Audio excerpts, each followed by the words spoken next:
अस्सलामुअलैकुम। तो आज संडे था, तो आज मैं एक दूसरे गांव में आया हूं। यहाँ कुछ बच्चे खेल रहे थे, तो मैं इनसे दीन के मुतालिक कुछ सवाल करूंगा और जो जवाब बताएगा उसको 500 रुपये इनाम मिलेंगे। कितना इनाम मिलेगा? 500। तो आप बताने के लिए तैयार हो?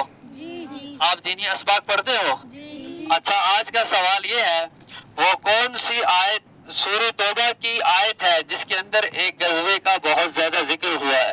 आप मुझे उस गजवे का नाम बताइए और जो सही जवाब बताएगा उसको 500 रुपये इनाम दिए जाएंगे। जी बेटा बताइए, आप गजवे का नाम बताइए। कौन सा गजवा जो उस आयत के अंदर बहुत ज्यादा जिक्र हुआ उसका? अच्छा, इनसे नहीं, आप बताइए, कुछ भी बताइए जो आता है, जो नाम आता है बताइए। 500 रुपये इनाम मिलेंगे। 500 जो बताएगा 500 इनाम। किसको लेना 500? हाथ खड़े करो, सबको लेना है। तो बताओ, कुछ ना कुछ किसी के ना किसी को कुछ ना कुछ सही हो जाएगा। बताओ। सूरह तौबा की आयत में एक गजवे का बहुत ज्यादा जिक्र हुआ है, उस गजवे का नाम बताइए। गजवा कौन सा है? आप बताइए, कुछ भी बताइए। सूरतुल बकरा नहीं, जवाब गलत है। आप बताइए, आप बताइए बेटा।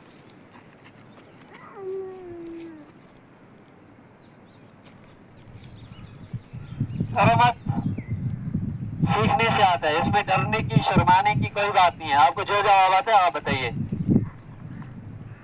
ला इलाहा इल्लल्लाह मुहम्मद रसूलुल्लाह। जवाब बिल्कुल गलत है। जी बेटा, आप बताइए। हाँ?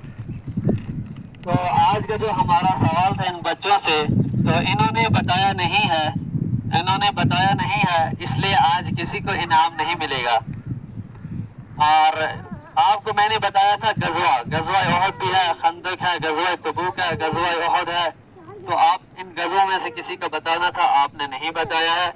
और आज की आप इसी तरह तैयारी करते रहो। देखो, आप सीखो, सीखने से आपको इल्म आएगा, ठीक है ना? तो जितना सीखोगे इतना ज्यादा फायदा है। और आप ये इस वीडियो में मत सोचो आज हमें इन्होंने सवाल किया हमें नहीं आया, ये है वो है, इसमें घबराने की कोई बात नहीं है। आपको सीखना है। इल्म जो होता है ये सीखने से आता है। सही बात है, गलत बात है?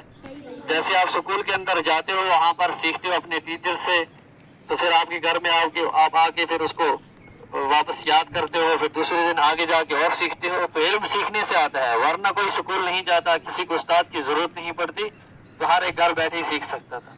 तो आप, मेरी गुजारिश आपसे यही है कि आप दीन की कुछ छोटी किताबें हैं, उन किताबों को लेकर आप आज इसे अपने बड़ों से, अपने असातिज़ा से पूछो दीन के बारे में, हमें ये पढ़ना है, ये क्या है, कौन सा नबी है, हमारा कौन सा नबी है, कितने नबी आए, इस्लाम क्या है, इस्लाम के हमारे ऊपर, एक मुसलमान की दूसरे मुसलमान के ऊपर क्या हुकूक है, और हमारा जो अकायद होने चाहिए, हमारे अकायद कौन से होने चाहिए, आप ये सीखोगे इंशाअल्लाह। जोर से बोलो। जी। चलो, अस्सलाम वालेकुम।